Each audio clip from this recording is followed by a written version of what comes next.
Salut les extraterriennes. Allez, journée de sensibilisation, journée mondiale de sensibilisation à l'autisme.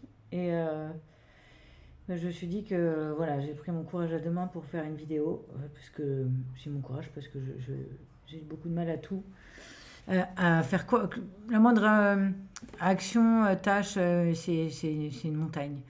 Et en fait, je sais que c'était la bonne journée pour faire cette vidéo. Parce que, ben voilà, pour donner une idée des anecdotes de la vie d'une autiste. En fait, c'est ça que je me suis dit. Et que j'en cumule pas mal en ce moment. Je réalise vraiment que mon burn-out autistique, enfin, fort, ou enfin, le gros, est arrivé l'été dernier. Et que depuis, bah, je suis toujours sur le burn-out. Il est plus modéré. Mais parce que il n'y a rien qui revient comme avant. Alors, le comme avant veut rien dire parce que, évidemment, que je ne refonctionnerai plus comme dans ma vie avant.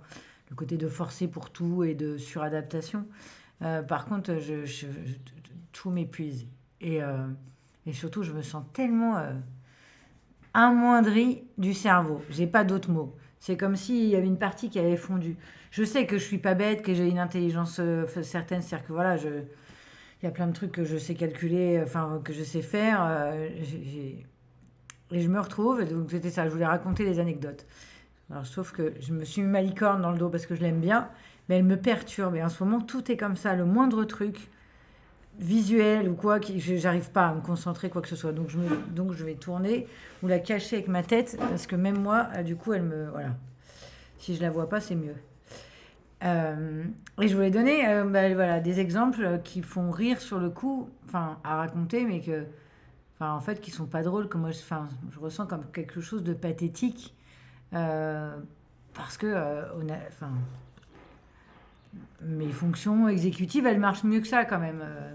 Et j'ai hâte du moment où elles vont revenir. Voilà, 2 minutes pour avoir encore rien dit. Voilà, ça c'est mon quotidien en ce moment. Depuis le mois de janvier, même non, depuis le mois de novembre. J'ai des hauts débats, mais grossièrement depuis 5 mois, c'est ça pour tout en fait. Je voulais raconter quand je suis allée prendre le train.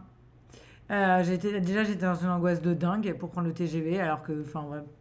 Donc déjà, de ressentir l'angoisse comme ça, avec une douleur, et du coup, ça me crée des nausées, en fait, que j'ai compris que toutes les nausées que j'ai eues dans ma vie, plus jeune, avant, enfin même avant, et toute mon enfance, bah, c'était lié à l'angoisse, au stress, à des choses qui me contrariaient à l'intérieur, en fait, et sans que je le sache. Et donc moi, j'étais en voiture 5. Et j'arrive au bout du quai, et en fait, du coup, je me dis à raconter, c'est idiot, hein. Et je vois écrit juste, il y a marqué un et 2 sur le train. Bon, ça fait 5 ans que j'ai pas pris le train, mais c'est pas une raison. Enfin, je veux dire, c'est pas à cause de ça. Et donc j'avance. Alors il y avait encore rien d'écrit, hein, dans les petites fenêtres où il y a marqué le nom du train et la destination. C'était pas encore le cas parce qu'il était tôt. Enfin, il était là longtemps en avance. Et du coup, donc je vois un, 2, et vraiment dans ma tête, je dis, mais la voiture 5 elle est où? J'en vois pas, je vois que un ou deux. Et vraiment, quand je me suis fait cette réflexion-là, il n'y a rien j'ai rien cogité. Je m'arrête du coup devant une des portes, je sais pas pourquoi celle-là, et je vois une dame qui allait rentrer. Et je lui dis, bah, il est peut-être un peu tôt, ils sont en train de faire le ménage, parce que c'est toujours pas indiqué. Et je lui dis, il n'y a même pas le numéro des voitures. Et elle me regarde, elle me dit, bah si, ça c'est marqué dedans. Et du coup, effectivement, quand on rentre, la porte est ouverte, on voit, c'est écrit en haut. Et là, ça a fait ding dans mon cerveau. Je fais, oh là là. Ce que j'ai pris, enfin, je sais que c'est évident pour vous, mais c'était première classe et deuxième classe qui avait écrit sur le train. Évidemment. Mais voilà, ça donne une idée de ce que donne le cerveau quand il est en bug, et que mes capacités cognitives et fonctionnelles, enfin, que mes capacités cognitives ne sont pas fonctionnelles. Mes fonctions exécutives sont complètement dans le jus, quoi. Aujourd'hui, je devais aller rechercher un colis. Je ne sais pas pour quelle raison. Il n'était pas à côté de chez moi. C'était en bas de la ville. Donc, je vais à un magasin qui s'appelle Biscuit quelque chose. Et en fait, ben, bon, je peux vous dire, je ne sais pas pourquoi je ne dis pas le nom. Côté biscuit. Et en fait, je sais où il est. Et je vais devant et il n'y a pas. Je vois que c'est un autre truc à la place. Et la panique. C'est-à-dire qu'il a déménagé ou que Google se plante. J'avais quand même le GPS et j'avais que 150 mètres à faire.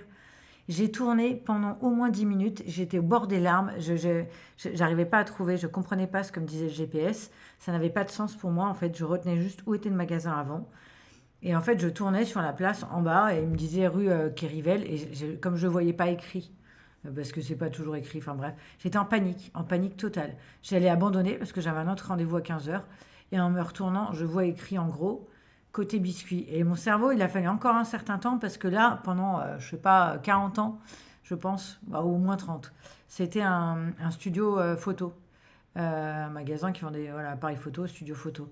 Et je sais qu'il est fermé depuis au moins 2 ans. Mais voilà, voilà, encore un exemple. Ça percute pas. Je suis devant, il y a écrit le nom du magasin que je cherche côté biscuit et il m'a encore fallu un temps pour rentrer. Je suis rentrée là-dedans. En plus, j'avais le casque, j'ai voulu l'enlever pour lui parler et torréfaction. Bref, ben, le- mes sens sont vraiment au taquet. Je supporte rien, mais rien. Le bruit du micro-ondes. En plus, je suis pas douce dans mes gestes, ce qui n'est rien de nouveau, mais c'est encore pire. Et du coup, les propres gestes que je fais, je cogne les choses. Enfin, tout fait du bruit, quoi. Et, euh, le troisième, eh ben, c'est ça. Parce que ça fait 2 mois qu'on me voit avec un pansement grand comme ça, juste un strap. Et en fait, mon petit doigt, il est cassé. Et, et, et ben ça, c'était comme pour l'infiltration. En fait, on me dit que les petits doigts, on peut rien faire, les petits doigts des orteils et des mains. Sur le principe, c'est vrai, on ne fait pas grand-chose. On les maintient et puis c'est tout. C'est-à-dire qu'on ne fait pas de plâtre, je pense que c'est ça que l'expression veut dire. Mais moi, littéralement, on m'a dit on ne fait rien, j'ai rien fait. J'ai conscience que c'est idiot, que c'est vraiment... J'essaie de plus me mettre en colère et d'en rire, parce que je vois bien que c'est une histoire neurologique, de compréhension de choses qui se... Voilà, et quand je suis dans cet état, eh ben ça percute pas. Et en fait, c'est épuisant de ne pas percuter comme ça. Ben, du coup, je peux pas faire la vaisselle, je peux pas faire les trucs que je fais, donc...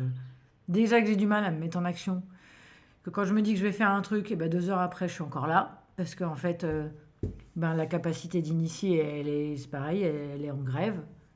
Euh, j'ai lu tout un descriptif de burn-out autistique aujourd'hui. Et en fait, bah oui, effectivement, ça rentre vraiment dans ces critères-là.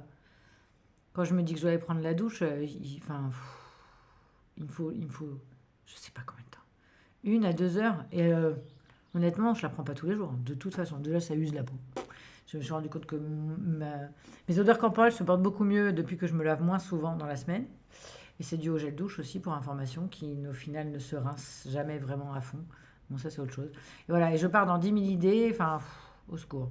Et donc je me retrouve avec une attelle bah, pour en fait immobiliser mon petit doigt parce que bah, il est cassé, mais je continue à faire des trucs avec. Et bien entendu, il plie pas, hein, donc, et j'ai mal. Voilà, super.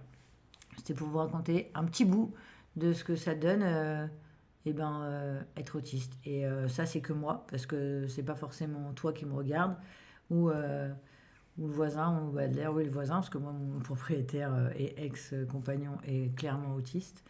Et en fait, comme pas mal de personnes de mon entourage. Voilà, et on est tous et toutes différents et différentes. Et voilà, et il n'y a pas deux autistes pareils, c'est une évidence.